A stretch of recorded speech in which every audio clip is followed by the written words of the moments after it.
മനസാ വാചാ കർമ്മണ ഹസ്താഭ്യാം പദ്ഭ്യാം എന്നൊക്കെ ഉള്ള രീതി പറയാറുണ്ട്. അറിഞ്ഞോ അറിയാതെയോ മനസ്സുകൊണ്ടോ വാക്കുകൊണ്ടോ പ്രവൃത്തി കൊണ്ടോ കൈകൊണ്ടോ കാലുകൊണ്ടോ ഏതെങ്കിലും രീതിയിൽ ഞാൻ ചെയ്തിട്ടുള്ള തെറ്റുകളുണ്ടെങ്കിൽ, പാപങ്ങളുണ്ടെങ്കിൽ അതിനെയെല്ലാം ഞാൻ ആ ഭഗവാനിലേക്ക് സമർപ്പിക്കുന്നു എന്നാണ് സങ്കല്പം. അപ്പോൾ പ്രദോഷ ദിവസം സന്ധ്യാസമയത്ത് അങ്ങനെ ക്ഷേത്രത്തിൽ നടക്കുന്ന പൂജയിലും കർമ്മത്തിലുമൊക്കെ പങ്കെടുക്കുക. മുഴുവൻ സമയവും പരമാവധി നാമജപത്തിലും കാര്യത്തിലും എല്ലാം പങ്കെടുക്കുക. വൈകുന്നേരത്തെ പൂജ കഴിഞ്ഞതിന് ശേഷം തീർത്ഥം സേവിച്ച് വ്രതം അവസാനിപ്പിക്കാം. പിറ്റേ ദിവസം രാവിലെ സൂര്യോദയം കഴിയുന്ന വരെയും വ്രതം എടുക്കാൻ പറ്റുന്നവർക്ക് അപ്രകാരവും ചെയ്യാം. ഇതാണ് സാധാരണ ഒരു പ്രദോഷ വ്രതത്തിൻ്റെ സമ്പ്രദായം എന്ന് പറയുന്നത്. എത്ര ചെയ്യാൻ പറ്റുമോ അത്രയും ചെയ്യാം. ഈ വ്രതം എടുക്കുന്ന ദിവസങ്ങളിൽ ശരീര സംബന്ധമായി പരമാവധി ശുദ്ധി പാലിക്കാൻ വേണ്ടി ശ്രമിക്കുക.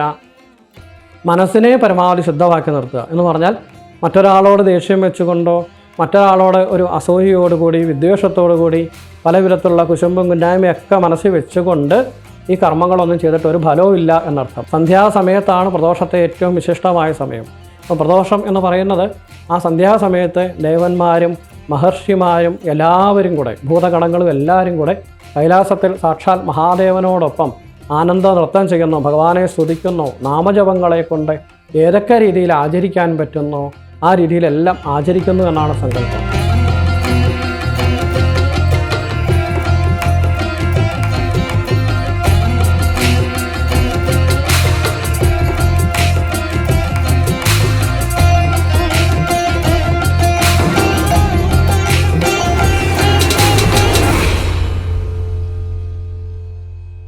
നമസ്കാരം. നമ്മുടെ ആചാര അനുഷ്ഠാനങ്ങളിലും ആഘോഷങ്ങളിലും എല്ലാം സാധാരണക്കാരൻ്റെ പ്രതിസന്ധികളെ, ജീവിതത്തിലെ ദുഃഖങ്ങളെ എല്ലാം അതിജീവിക്കാൻ സാധിക്കുന്ന ധാരാളം ഉപാസനാ മാർഗങ്ങൾ, പ്രാർത്ഥനകൾ, അനുഷ്ഠാനങ്ങൾ എല്ലാം പറയാറുണ്ട്. നമുക്കെല്ലാം ധാരാളം ആഗ്രഹങ്ങളുണ്ട്, ധാരാളം പ്രതിസന്ധികളുണ്ട്, പ്രശ്നങ്ങളുണ്ട്. ഇവയെല്ലാം കൊണ്ടും എന്ത് ചെയ്യണം എന്നറിയാതെ ദുഃഖിക്കുന്നവരാണ് നമ്മളിൽ ഏറെ. ഇങ്ങനെയുള്ള ഈ ഒരു പ്രതിസന്ധി ഘട്ടങ്ങളിൽ ഏത് ഭഗവാനെ പ്രാർത്ഥിച്ചാൽ എങ്ങനെ രക്ഷപ്പെടാം, എങ്ങനെയൊക്കെ മാറ്റങ്ങൾ ഉണ്ടാകാം എന്നൊക്കെയുള്ളത് നമ്മുടെ എല്ലാവരുടെയും മനസ്സിലുള്ള ഒരു ആശങ്കയാണ്. ഇപ്പോൾ ശിവനെയും പാർവതിയെയും സംബന്ധിക്കുന്ന പ്രാർത്ഥനകൾ ഒരു പരിധിവരെയുള്ള നമ്മുടെ ഏതൊരു പ്രശ്നങ്ങളെയും രക്ഷ നേടുന്നതിന് നമ്മെ സഹായിക്കും. ഈ ലോകത്തിൻ്റെ മുഴുവൻ തന്നെയും മാതാപിതാക്കളായാണ് പാർവതി പരമേശ്വരന്മാരെ പറയുന്നത്. നമ്മൾ സാധാരണഗതിക്ക് ശിവകുടുംബം എന്നൊക്കെ പറയാറുണ്ട്. അപ്പം സാധാരണ നമ്മുടെ ഉപാസന അനുഷ്ഠാനങ്ങളുള്ള ആ മൂർത്തികളിലെല്ലാം വെച്ചും ഒരു കുടുംബമായി കാണാറുള്ള മൂർത്തി സാന്നിധ്യമായാണ് ശിവനെയും പാർവതിയെയും സുബ്രഹ്മണ്യനെയും ഗണപതിയും എല്ലാം ചേർത്ത് ശിവകുടുംബം എന്ന രീതിയിൽ പറയാറുള്ളത്. നമ്മുടെ എല്ലാം നിത്യജീവിതത്തിൽ നാം നേരിടുന്ന ഓരോരോ പ്രതിസന്ധികൾ, ദാരിദ്ര്യമായാലും രോഗാതി ദുരിതങ്ങൾ, അല്ലെങ്കിൽ പല വിധത്തിലുള്ള ജോലിയെ സംബന്ധിക്കുന്ന പ്രശ്നങ്ങൾ, വിഷയങ്ങൾ, സാമ്പത്തിക പ്രശ്നങ്ങൾ, ഇങ്ങനെയൊക്കെയുള്ള ധാരാളം വിഷയങ്ങളും കാര്യങ്ങളും നാം എല്ലാം നമ്മുടെ നിത്യജീവിതത്തിൽ നേരിടാറുണ്ട്. ഇവയിൽ നിന്നെല്ലാം രക്ഷ നേടുന്നതിന് കൃത്യമായ പ്രാർത്ഥനയും ഉപാസനയും എല്ലാം നമ്മെ സഹായിക്കും. ഇപ്പോൾ ശിവനെയും പാർവതിയെ സംബന്ധിക്കുന്ന പ്രാർത്ഥനകൾ ഇവയ്ക്ക് നമുക്ക് നല്ല രീതിയിൽ സഹായകരമാണ്. ശിവ ആരാധനയ്ക്ക് എല്ലാ ദിവസവും ശിവാരാധനയ്ക്ക് ഏറ്റവും ഉത്തമമാണ്. പ്രത്യേകിച്ച് ഏതെങ്കിലും ഒരു ദിവസം മാത്രമേ പാടുള്ളൂ എന്നൊന്നുമില്ല. എങ്കിൽ തന്നെയും ശിവനെ ആരാധിക്കുന്നതിന് വേണ്ടി തിങ്കളാഴ്ച ദിവസം ഏറ്റവും വിശിഷ്ടമായാണ് സങ്കല്പം. സോമവാര വ്രതം എന്ന രീതിയിൽ പറയാറുണ്ട്. സോമവാരം എന്ന് പറഞ്ഞാൽ തിങ്കളാഴ്ച.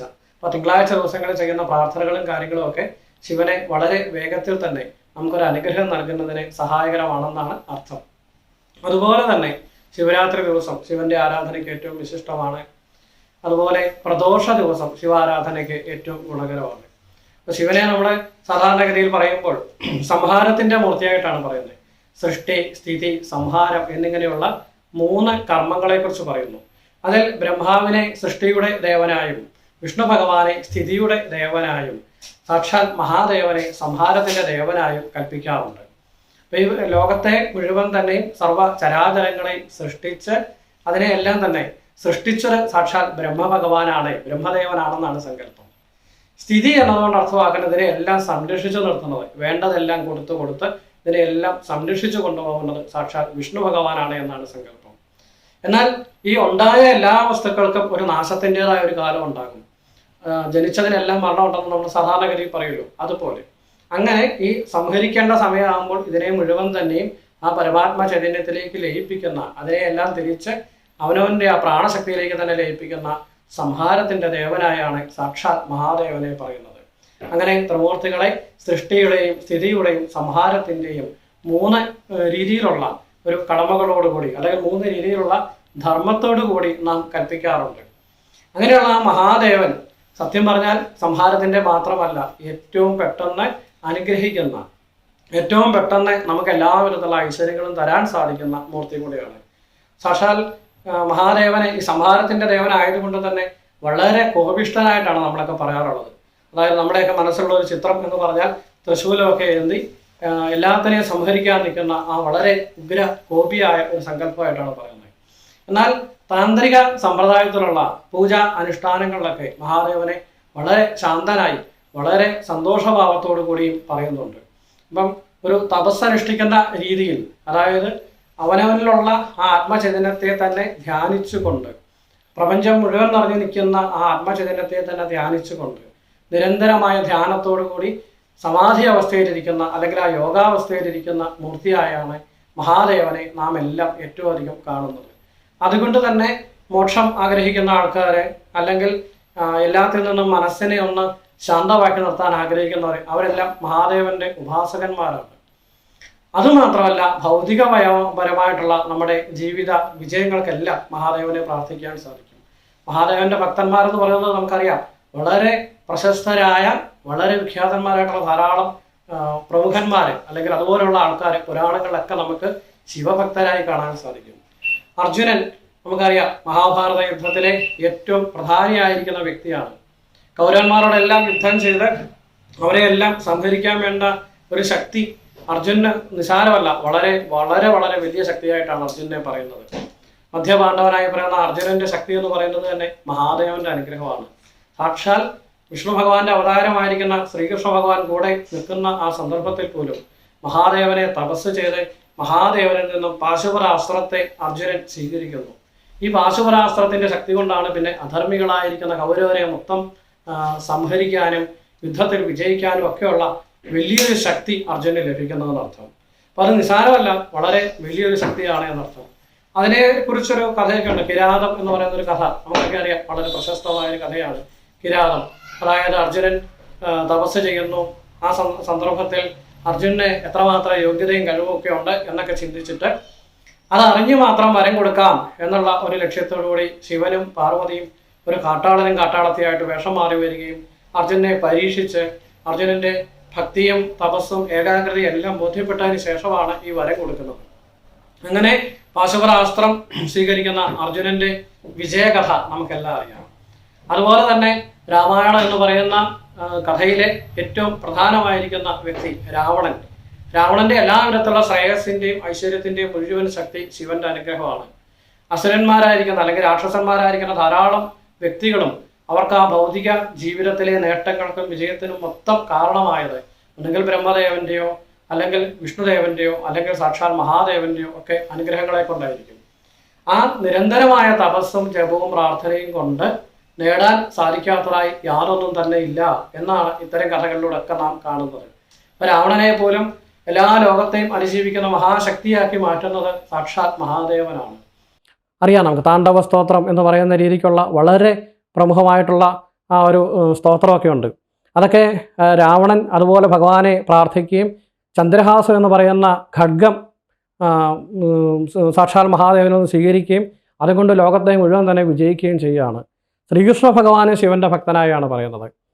ശ്രീരാമൻ നമുക്കറിയാം, രാവണനെ വധിക്കാനായി പോകുന്ന സന്ദർഭത്തെങ്കിൽ രാമേശ്വരത്ത് മണ്ണ് കൂട്ടി ശിവലിംഗം ഉണ്ടാക്കി സാക്ഷാൽ മഹാദേവനെ പൂജിക്കുകയാണ്. അതാണ് രാമേശ്വരം ക്ഷേത്രം നമുക്കറിയാം. ഇങ്ങനെ ദേവന്മാരും മഹർഷിമാരും മനുഷ്യരും എല്ലാവരും മഹാദേവന്റെ ഭക്തന്മാരാണ്. മഹാദേവനെ കൃത്യമായി പ്രാർത്ഥിച്ചു കഴിഞ്ഞാൽ നമുക്ക് ഇഹത്തിലേക്കും പരത്തിലേക്കും എല്ലാം ഒരേപോലെ ഗുണകരമാണ് എന്നാണ് സങ്കല്പം. നമ്മുടെ ഭൗതിക ജീവിതത്തിലെ സാധാരണ കൊച്ചു കൊച്ചു കൊച്ചു ആഗ്രഹങ്ങളൊക്കെ നടക്കാനും അതിനപ്പുറത്തേക്ക് മനസ്സിനെ ഏകാഗ്രമാക്കി ശാന്തമാക്കി ആ തപസ്സിലൂടെ കൊണ്ടുപോകാനും, അതായത് എനിക്ക് ഈ ഭൗതിക സുഖങ്ങളൊന്നും വേണ്ട, ഇതൊന്നും അല്ല എൻ്റെ ലക്ഷ്യം, എനിക്ക് സാക്ഷാൽ ഭഗവാന്റെ ആ ശക്തിയെ ആസ്വദിച്ചറിയണം, അടുത്തറിയണം, അത് മാത്രമേ ഉള്ളൂ. അങ്ങനെയുള്ള ആ ഒരു തപസ് ആഗ്രഹിക്കുന്ന വ്യക്തിക്ക് തപസ്സിനും മനസ്സിനെ ഏകാഗ്രമാക്കി വെക്കാനും മോക്ഷത്തിലേക്ക് ചെല്ലാനും എല്ലാ ഭൗതിക സുഖങ്ങൾക്കും എല്ലാം നിങ്ങൾക്ക് ഭഗവാനെ പ്രാർത്ഥിക്കാം. അങ്ങനെ ഭഗവാനെ പ്രാർത്ഥിക്കാൻ വേണ്ടി എല്ലാ ദിവസവും നമുക്ക് ഭഗവാന്റെ നാമങ്ങളും പ്രാർത്ഥനകളും അറിയാവുന്നതെല്ലാം ചൊല്ലാം. എന്തൊക്കെ ചൊല്ലാൻ പറ്റും? അഷ്ടോത്തര മന്ത്രങ്ങൾ, അല്ലെങ്കിൽ സഹസ്രനാമം പോലെയുള്ള നാമങ്ങൾ. സഹസ്രനാമം എന്ന് പറഞ്ഞാൽ 1000 നാമങ്ങളാണ്. ശിവൻ്റെ സഹസ്രനാമമുണ്ട്, പല സഹസ്രനാമങ്ങളുണ്ട്. അതിൽ തന്നെ വേദസാര ശിവസഹസ്രനാമം എന്ന് പറയുന്നത് വളരെ വിശിഷ്ടമായിട്ടാണ് പറയുന്നത്. അപ്പോൾ അതൊക്കെ നമുക്ക് ജപിക്കാനായിട്ടെടുക്കാം. അഷ്ടോത്തര ശതനാമാവലി എന്ന് പറഞ്ഞാൽ 108 നാമങ്ങളാണ്. അത് നമുക്ക് ജപിക്കാനായിട്ടെടുക്കാം. ഇതൊന്നും വേണ്ട, ഓം നമഃ ശിവായ, ഓം നമഃ ശിവായ ഏറ്റവും വിശിഷ്ടമായ മന്ത്രമാണ്. പഞ്ചാക്ഷര മന്ത്രം എന്ന് പറയും. ധാരാളം പ്രാവശ്യം നമുക്ക് ജപിക്കാനെടുക്കാം. ഇതെല്ലാം നിത്യജപത്തിനൊക്കെ ഏറ്റവും വിശിഷ്ടമാണ്. തിങ്കളാഴ്ച ദിവസങ്ങളിൽ മാത്രമായിട്ടും ശിവനെ സംബന്ധിക്കുന്ന പ്രാർത്ഥനകൾ ചെയ്യാം. സോമവാര വ്രതം എന്നാണ് പറയുക. ഇപ്പോൾ സാധാരണഗതിക്ക് നമ്മുടെ പഴയ ഒരു തലമുറയിലെ ചിട്ടയൊക്കെ വെച്ച് കഴിഞ്ഞാൽ നല്ല ഭർത്താവിനെ ലഭിക്കുന്നതിന് വേണ്ടി, അല്ലെങ്കിൽ ഇഷ്ടവിവാഹം നടക്കുന്നതിന് വേണ്ടിയൊക്കെ നമ്മുടെ പെൺകുട്ടികൾ, അങ്ങനെയൊക്കെയുള്ള ആൾക്കാർ തിങ്കളാഴ്ച ദിവസങ്ങളിൽ വ്രതമെടുത്ത് ശിവനെ പ്രാർത്ഥന ചെയ്യാറുണ്ട്. ഉപവാസമായിട്ടോ അല്ലെങ്കിൽ ലഘുഭക്ഷണ സമ്പ്രദായമായിട്ടോ ഒക്കെ തിങ്കളാഴ്ച ദിവസം വ്രതം എടുത്താൽ അത് ദീർഘമാംഗല്യത്തിന് നല്ലതാണ് എന്നാണ് പറയുക. ദീർഘമാംഗല്യം എന്നതുകൊണ്ട് ഉദ്ദേശിക്കുന്നത് ഭർത്താവിന് ആയുസ്സും ആരോഗ്യമൊക്കെ ഉണ്ടാവുക, സന്തോഷകരമായി കുടുംബജീവിതം മുന്നോട്ട് പോകാൻ സാധിക്കുക, ഇതിനെല്ലാം ഗുണകരമായിട്ടാണ് പറയുക. ഇതിൻ്റെ എല്ലാം ഒരു കാഴ്ചപ്പാടെന്ന് പറയുന്നത് ശിവകുടുംബം എന്ന് പറഞ്ഞ ആ ഒരു സങ്കല്പം തന്നെ. ആദ്യം നമ്മൾ പറഞ്ഞതുപോലെ, അതായത് ഒരു കുടുംബത്തിൻ്റെ അച്ഛനും അമ്മയായിരിക്കുന്ന ശിവനും പാർവതിയും, മക്കളായിരിക്കുന്ന സുബ്രഹ്മണ്യനും ഗണപതിയും എല്ലാം കൂടെ ചേർന്നിരിക്കുന്ന ആ ശിവകുടുംബം എന്ന സങ്കല്പം. അപ്പോൾ അങ്ങനെയുള്ള ആ ശിവകുടുംബത്തിൻ്റെ നാഥനായിരിക്കുന്ന സാക്ഷാൽ മഹാദേവനെ പ്രാർത്ഥിക്കുമ്പോൾ, അല്ലെങ്കിൽ ആ ഗൃഹസ്ഥയായിരിക്കുന്ന സാക്ഷാൽ ദേവിയെ, അന്നപൂർണേശ്വരിയെ, പാർവതീദേവിയെ പ്രാർത്ഥിക്കുമ്പോൾ നമുക്കും അതിൻ്റെ ഒരു ശ്രേയസ് ഉണ്ടാകും, ഒരു ഐശ്വര്യം ഉണ്ടാവും, നമുക്കും കൂടുതൽ സന്തോഷമായ ജീവിതത്തെ മുന്നോട്ട് കൊണ്ടുപോകാൻ സാധിക്കും എന്നൊക്കെയാണ് ഇതിൻ്റെ സങ്കല്പം. ഇങ്ങനെയുള്ള ഈ ആരാധനാ സങ്കല്പങ്ങളിലെല്ലാം ഏറ്റവും പ്രമുഖമായ മറ്റൊരു ദിവസമാണ് പ്രദോഷം എന്നറിയപ്പെടുന്നത്. അപ്പോൾ അത് കറുത്ത പക്ഷത്തിലും വെളുത്ത പക്ഷത്തിലും പ്രദോഷമുണ്ട്. ചില ആൾക്കാർ കറുത്ത പക്ഷത്തിലെ മാത്രമായിട്ട് ആചരിക്കാറുണ്ട്, ചിലർ വെളുത്ത പക്ഷം മാത്രമായിട്ടും ആചരിക്കാറുണ്ട്. രണ്ടും ആചരിക്കാം, രണ്ടും ആചരിക്കുന്ന സമ്പ്രദായവും ഉണ്ട്. അപ്പോൾ ത്രയോദശി ദിവസം സന്ധ്യാസമയത്ത് വരുന്ന കണക്കിലാണ് പ്രദോഷം എടുക്കുക. അപ്പോൾ പ്രദോഷ വ്രതം എടുക്കുന്ന ആൾക്കാർ പൂർണ്ണ ഉപവാസമാണ് ഏറ്റവും നല്ലത്. പൂർണ്ണ ഉപവാസം എന്ന് പറഞ്ഞാൽ ഒരു ഭക്ഷണവും കഴിക്കാതിരിക്കുക, ജലപാനം പോലും ഒഴിവാക്കി ഒന്നും കഴിക്കാതിരിക്കാൻ പറ്റുമെങ്കിൽ അതാണ് ഏറ്റവും ഉത്തമം. അപ്പോൾ അങ്ങനെ സാധിക്കുന്നവർ അങ്ങനെ ചെയ്യാം. അതിന് പറ്റുന്നില്ല, ഇപ്പോൾ ആരോഗ്യപരമായിട്ടൊക്കെ ബുദ്ധിമുട്ടുള്ള ആൾക്കാർ വളരെ ക്ലേശിച്ചൊന്നും അങ്ങനെ ചെയ്യേണ്ട കാര്യമില്ല. അവനവന് പറ്റുന്നില്ല എങ്കിൽ ലഘുവായിട്ടുള്ള ഭക്ഷണ സമ്പ്രദായങ്ങളൊക്കെ ആവാം. എന്തെങ്കിലും ചെറിയ രീതിക്കുള്ള ഭക്ഷണങ്ങളൊക്കെ കഴിക്കുന്നതിന് വിരോധമില്ല എന്നർത്ഥം. അപ്പോൾ പ്രദോഷ ദിവസം വ്രതം എടുക്കുന്ന ആൾക്കാർ അതിൻ്റെ തലേദിവസം തൊട്ട് അതിൻ്റെ ചിട്ടകൾ ആരംഭിക്കണം. മത്സ്യമാംസാദി ഭക്ഷണമൊക്കെ ഒഴിവാക്കുക, ദാമ്പത്യ ബന്ധം ഒഴിവാക്കുക, എന്തെങ്കിലും ലഹരി വസ്തുക്കളൊക്കെ ഉപയോഗിക്കുന്നതാണെങ്കിൽ അത്തരം കാര്യങ്ങളൊക്കെ ഈ ദിവസങ്ങളിൽ ഒഴിവാക്കണം. അപ്പം നമുക്ക് വ്രതം എടുക്കുക എന്ന് പറഞ്ഞാൽ ഈശ്വരനിലേക്ക് ചേർന്ന് നിൽക്കുക, പരമാവധി അടുത്ത് നിൽക്കുക, അല്ലെങ്കിൽ ഭഗവാൻ തന്നെയായി മാറുക എന്നുള്ളത് തന്നെയാണ് അതിൻ്റെ സങ്കല്പം. നമ്മളെ ശബരിമലയിലൊക്കെ ചെന്ന് കഴിഞ്ഞാൽ തത്വമസി എന്ന് എഴുതി വെച്ചിട്ടുണ്ട്. അത് നീ ആകുന്നു, നീ തന്നെയാകുന്നു ആ ശക്തി, നീ തന്നെയാകുന്നു ആ ചൈതന്യം എന്നാണ് അതിൻ്റെ അർത്ഥം. അത് തന്നെയാണ് വ്രതത്തിൻ്റെ ലക്ഷ്യം എന്ന് പറയുന്നത്. കാരണം നമ്മളെല്ലാം ഈ പഞ്ചഭൂതാത്മകമായിരിക്കുന്ന ശരീരത്തിൽ സാധാരണക്കാരായി നമ്മളെല്ലാം നിൽക്കുമ്പോൾ നമുക്കെല്ലാം പല രീതിയിലുള്ള ചിന്തകൾ, പല രീതിയിലുള്ള അധാർമികമായ പെരുമാറ്റങ്ങളും കാര്യങ്ങളൊക്കെ നമ്മളുണ്ടാവാം. നല്ലത് മാത്രമല്ല, നമ്മുടെ മനസ്സും വാക്കും പ്രവൃത്തിയും നല്ലതും ചീത്തറുമായ എല്ലാത്തിലേക്കും മാറി മാറി യാത്ര ചെയ്തുകൊണ്ടേയിരിക്കും. അതൊന്നും ഒരു തെറ്റല്ല, അതൊക്കെ സ്വാഭാവികമായി സംഭവിക്കാവുന്ന കാര്യങ്ങൾ തന്നെയാണ്.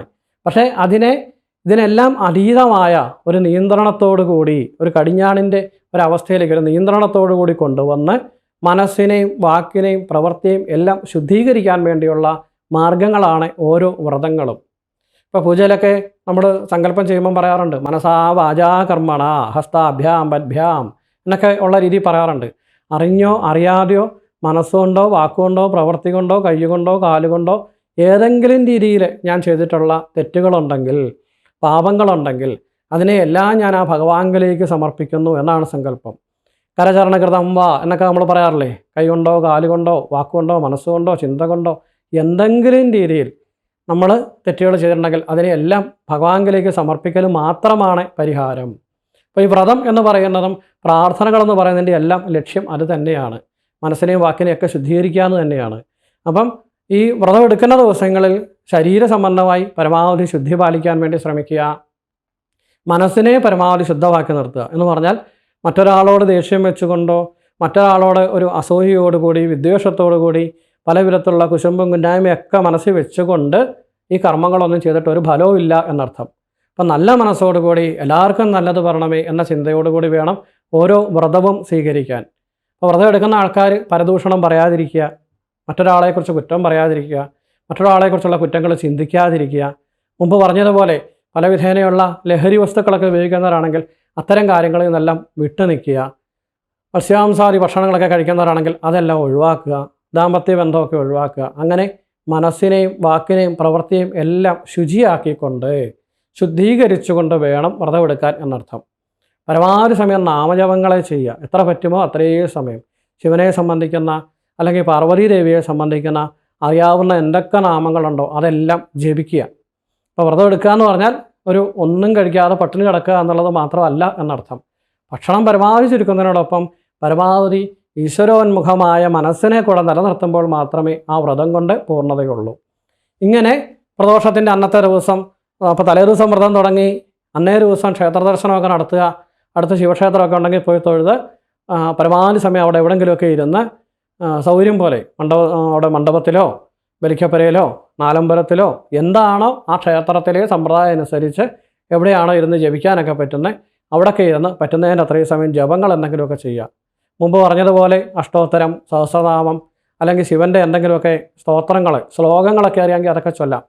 ഒന്നുമില്ലേ, ഓം നമഃ ശിവായ മാത്രം പറ്റുന്നതിൻ്റെ അത്രയും പ്രാവശ്യം ജപിക്കാം.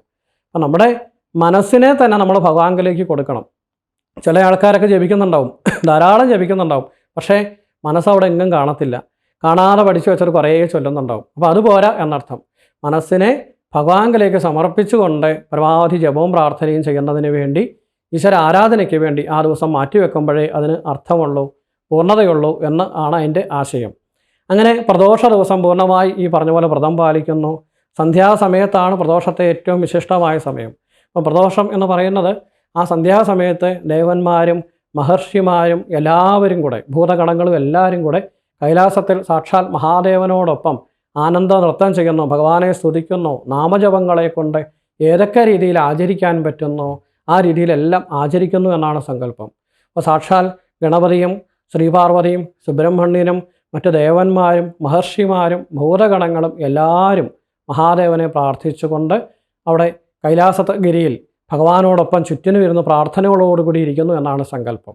അപ്പോൾ അത്രയും വിശിഷ്ടമായിരിക്കുന്ന ആ സമയത്തെ നാം ചെയ്യുന്ന ഏതൊരു പ്രാർത്ഥനയും സർവ്വദേവത ആരാധനയായി തന്നെ മാറുന്നു. അതായത് മഹാദേവനെയാണ് നമ്മൾ പ്രാർത്ഥിക്കുന്നതെങ്കിൽ പോലും മഹാദേവനെ മാത്രമല്ല, ഈ പറഞ്ഞതുപോലെ എല്ലാ ദേവന്മാരെയും പ്രാർത്ഥിക്കുന്ന എല്ലാവർക്കും തൃപ്തികരമായ ഒന്നാണ് എന്ന് അർത്ഥം. അതുകൊണ്ട് തന്നെ പ്രദോഷ സന്ധ്യാസമയത്ത് നമ്മുടെ ക്ഷേത്രങ്ങളിലൊക്കെ വിശേഷാൽ പ്രദോഷ പൂജ എന്നൊക്കെ പറഞ്ഞ കർമ്മമൊക്കെ ഉണ്ട്. അപ്പം അങ്ങനെയുള്ള ആ സമയത്ത് നമ്മൾ പോവുക, നമുക്ക് സാധിക്കുന്നവരൊക്കെ അതിൽ പങ്കാളികളാവുക. ഇപ്പോൾ പൂജയൊക്കെ അമ്പലത്തിൽ നടക്കുമ്പം അഭിഷേക പ്രിയോരുദ്ര എന്ന് പറയാറുണ്ട്. അഭിഷേകത്തിനാണ് ശിവനെ ഏറ്റവും പ്രിയങ്കരമായിട്ടാണ് പറയുക. അപ്പം എന്തെങ്കിലുമൊക്കെ രീതിയിലുള്ള ദ്രവ്യങ്ങളൊക്കെ ഭഗവാൻ അഭിഷേകം ചെയ്യിപ്പിക്കുക. നമുക്ക് സാധിക്കുന്ന പോലെ ഒരു കരിക്ക് കൊണ്ട കൊടുക്കുക, അല്ലെങ്കിൽ കുറച്ച് പനിനീര് കൊണ്ട കൊടുക്കുക, കുറച്ച് പാല് കൊണ്ട കൊടുക്കുക, അങ്ങനെ എന്തെങ്കിലുമൊക്കെ ഭഗവാൻ അഭിഷേകത്തിന് പറ്റുന്ന വസ്തുക്കൾ കൊണ്ട കൊടുക്കുക. ഇതൊക്കെ നിങ്ങളുടെ ഉണ്ടേ മതി, നിർബന്ധമൊന്നുമില്ല. കടം വാങ്ങിച്ച് ബുദ്ധിമുട്ടി ഇല്ലാത്ത പൈസ എല്ലാം കൂടെ എടുത്ത് ഇതിന് ചിലവാക്കിയൊന്നും ചെയ്യണമെന്നൊന്നും പറയുന്നില്ല. മനസ്സറിഞ്ഞ് സന്തോഷമായി നിങ്ങൾ എന്ത് സമർപ്പിക്കുന്നോ അത് മതി എന്നർത്ഥം. ഭഗവത്ഗീതയെ തന്നെ സാക്ഷാൽ ശ്രീകൃഷ്ണ ഭഗവാൻ പറയുന്നുണ്ട്, പത്രം പുഷ്പം ഫലം തോയം.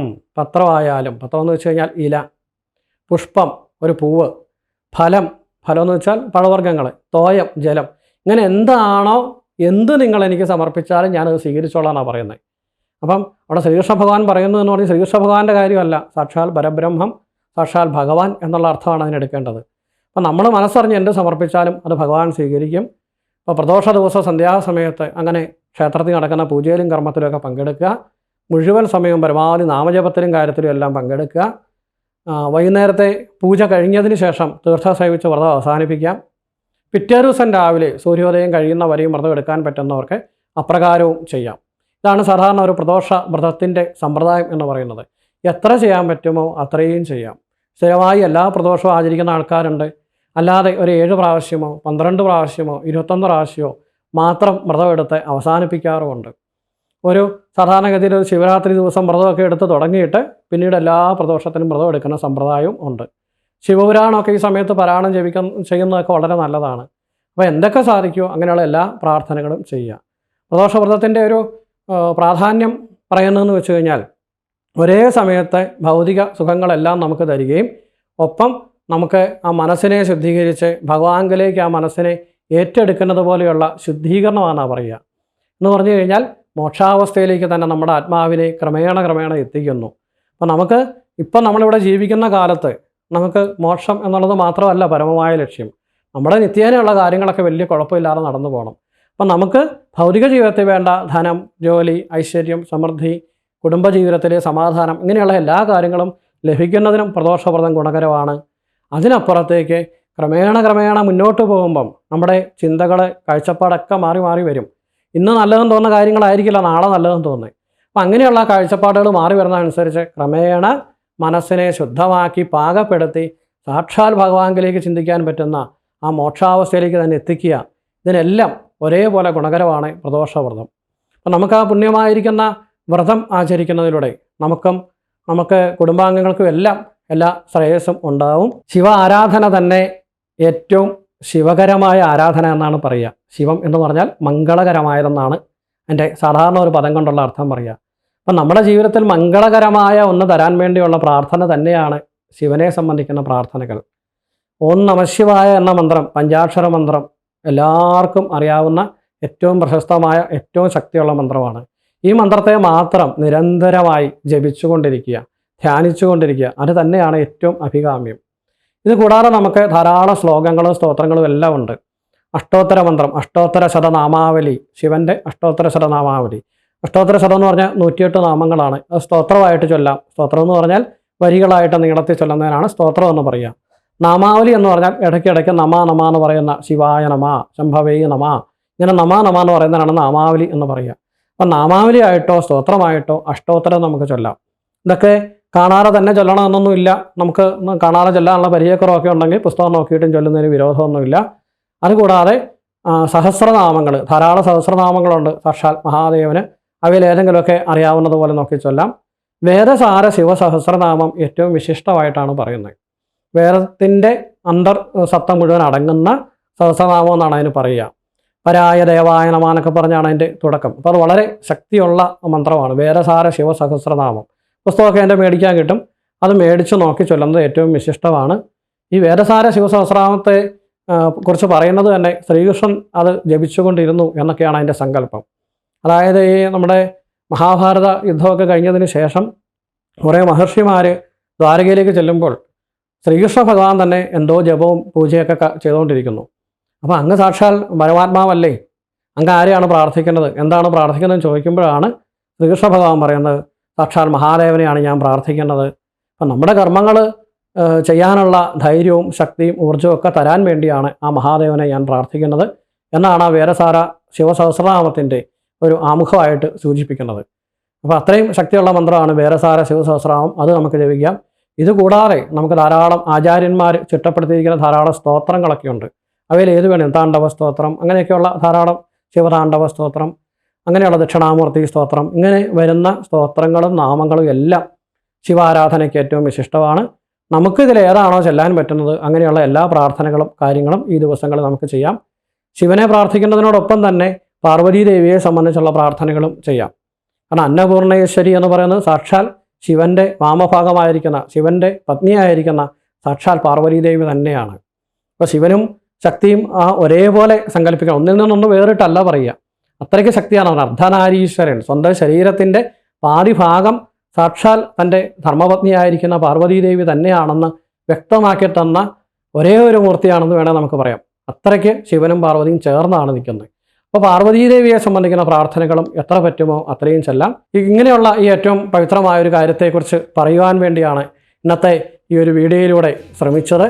സാക്ഷാൽ മഹാദേവൻ്റെ അനുഗ്രഹം നിങ്ങൾക്കും നിങ്ങളുടെ കുടുംബാംഗങ്ങൾക്കും എല്ലാം എല്ലാ വിധത്തിലും ഉണ്ടാവട്ടെ എന്ന് വീണ്ടും പ്രാർത്ഥിക്കുകയാണ്. എല്ലാ സജ്ജനങ്ങൾക്കും സ്നേഹാദരപൂർവ്വം നന്ദി, നമസ്കാരം.